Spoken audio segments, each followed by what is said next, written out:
So you'll see the first tool that we're looking at is called Answer the Public. I think one of my colleagues shared this once in our group, and it was just something fascinating. So Answer the Public is actually a tool that allows you to see what are some search trends, and you can ask for South Africa or you can ask for worldwide. What is a search trend? So if you put in a topic here, and if I say nutrition, okay, it would then actually go and look at what have other people searched on this topic online. Okay, so think about when you type into Google, so, about nutrition, and you're asking for what does a healthy diet look like, that's what AI is. It actually saves that data, and you can now go, this is now actually tapping in to see what have other people searched. So you'll see it provides this wheel over here. And to be able to kind of navigate through this wheel, you'll see that this wheel has different questions. So there's someone that searched, are nutrition labels accurate? Someone searched, are nutritional teas good for you? Okay, and so you can go and look at what are the search trends aligned to that first topic. And depending on the color of this dot over here, the darker it is, the means the more people have searched that question. So you can see how it could be valuable for students to kind of see just with their basic topic, okay, whatever the topic is, they can go look at what are other people searching for regarding that topic. Okay, so this is a good start for you. It goes further and it breaks it down. You can go and look at whole different things. Egg nutrition, it would give you certain topics. And I think this is something you can explore and see what works for you. I like that, just that initial wheel at the top here. I think it gives a lot for students. One of the tips that you can give to students is just remember, align it with your topic. So for example, I'm going to actually, I think I have an example here. I'm going to paste it in the chat. So you're welcome to go and copy and paste that and put that in your module when looking at activities. That's just a start for you. You obviously go and update it, make sure that it has the full instructions, but that helps them. It's part of a scoping review as well, looking at what is the landscape of their topic.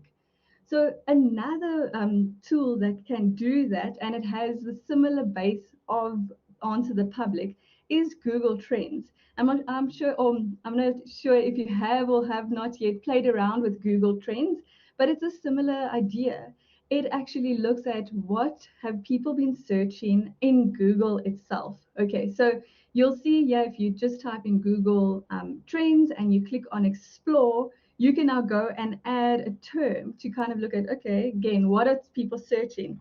So if I just add cupcake, and I can go and look, okay, worldwide, how have people searched the term cupcake? So you see, it's quite, if I actually go and if I look, let's look at the past, or let's look at from 2004 to present, how many people have searched cupcake. You see there was a leap year for cupcake searches in 2012, and then it dwindled again, but it's coming back up, cupcakes. So even today, well, it doesn't show exactly today. It shows up in October. There's some searches here for cupcakes. Then you can go look at it per region, and you can see a lot of people in Australia are interested in cupcakes. And then it can show you related topics as well. Okay, so you can also go do this and see how it looks like in South Africa. So if I just type in South Africa, okay, so that's then also quite interesting for students to see their topic. How is their local area being, searching for the topic? So if you look at the trend over here, we were part of that, the peak in 2012, and we're still searching cupcakes today. And you see that the majority of the search comes from Western Cape. You can even go in there and search and see, okay, where in Western Cape it is the most searched, and that shows George and Cape Town. And luckily you can't go further to see, oh, it was actually Aunt Maria's house. So it just shows you overall, okay, George was the most searched for cupcakes, and you can carry on. But what is also a nice trick is if the student has two concepts and they want to look at, okay, I'm going to compare cupcake search and exercise, and now to look at a comparison. Okay, so you'll see exercise is labeled in red and cupcake searches in blue over here. We can also perhaps we can change that it is not like 10 more than 10 years. We can just say the past 12 months. I think you can even say, yeah, so there it shows the date. So it's good. You see exercise, there's more people looking at exercises there rather than cupcakes. And if you go down, now you can see, okay, so remember George was the highest cupcake, but they are exercising, so they earn their cupcakes. Okay, so that's just to show that you can compare the concepts as well, and you can change it according to if I go worldwide again, so you can change the location, and you'll see, so exercise worldwide is looking good, but you can see Brazil is searching more cupcakes than they are exercise. Okay, so that's just interesting for your students to kind of explore the topic further. From there, they can make mind maps. They can actually see, okay, what are the trends in their area, and then so localize their research topics and essay questions. And then further, if they want to now, the next step is to actually to go back to Gen AI and have an activity there. So let me just show you. I'm going to again paste another activity idea for you. You're welcome to copy and paste it and use it in your module. So the activity I've just pasted is allowing students to use Gen AI like ChatGPT or Bard, and then allowing them to actually think about what is a research topic, what is a topic they can use for integrative proposals, something that's interesting. So now from the Answer the Public trends and from Google Trends, they can now come together and say, okay, I like what this one said. I like, so you can go and compare that, and then put that into ChatGPT, have a conversation with it, and then come up with quite interesting topics. So that's on trend, and you've already had now a conversation with ChatGPT, a reflective conversation.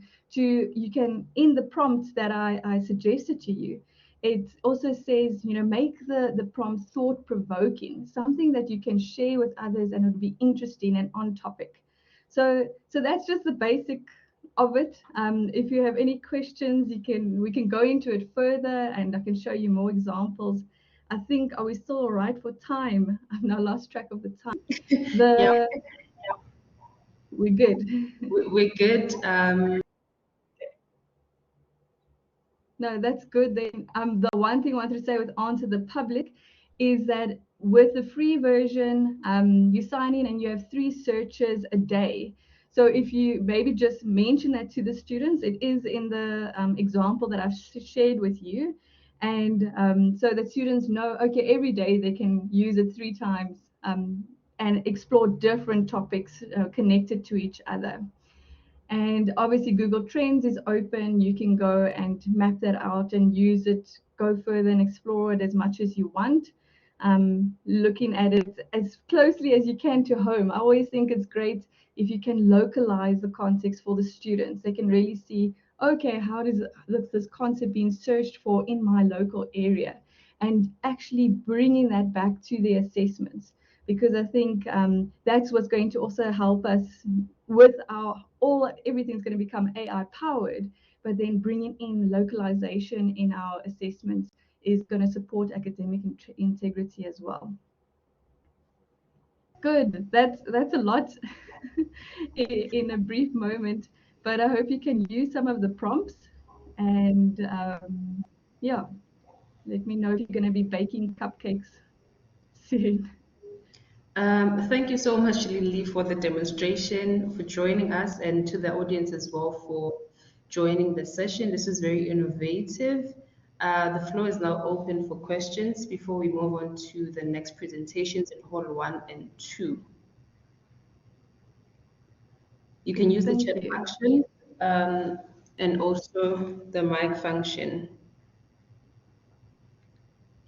Any comments or questions for Linley? Um, Sariki in the chat is saying great practical examples. Elise says thanks for the examples. Kutlano says these are great, wonderful tools for students, especially the localized aspect. Mark, Yes, thank you, ma'am. Hi, Linley. This is superb presentation. Thank you. I really like the visual data presentation. Now, for students like, for instance, in business management that have to do business plans, this would be a great way of using data. But I would require, if I was the academic, that they had to change the data. Like, in other words, how would they use it to predict a business plan? Their planning. Maybe change the data as pie charts or something, some other format. I don't know if the Mm. data is accessible. Is that possible? It can't automatically change here within Google itself. I mean, it's just showing the trends. I mean, in a basic bar chart at the moment, but I think maybe they can take it further and edit it somewhere else. But unfortunately, no. It's only you can download it as an SCV and maybe there edit it further. Um, but what I've just also thought is that they can take snippets of it. So when they are creating or actually like reflecting on their topics, going back and forth, because you're having a conversation with these AI tools, is to just map it out so that you can also see their process in coming up with their topic at the end of the day. So they don't just give you a topic, they actually give you this rough work. So maybe they can just snapshot or screenshot some of these and attach it as appendices as part of the project. But yeah, that's a good idea. I think you should submit that to Google if they can have it in different formats as well. Yeah, thanks, Lindy. I actually would expect the academics to have a rubric encouraging students to show how they've used the AI, because they are going to use it. So how they've used it and how they've reflected on it, etc., as part of the assessment. So thank you very much for this. It's Mm, wonderful. Thank you. 100% agree. Thank you. thank you. We are now out of time, but before we go, Adam in the chat is saying he loves the emphasis on localizing things and having three different perspectives to explore a topic. And Dr. Granny says, thank you so much for sharing with us these great tools. So you can now log in and out, out of the session and follow the program to join the next presenter in Hall 1 or 2. Please remember to enter the Perlego giveaway that closes at 12 today, and for the lucky draw that closes at 2 today. And also just leave us feedback so we make the next event uh, greater. Thank you. Good. Thank you. Bye.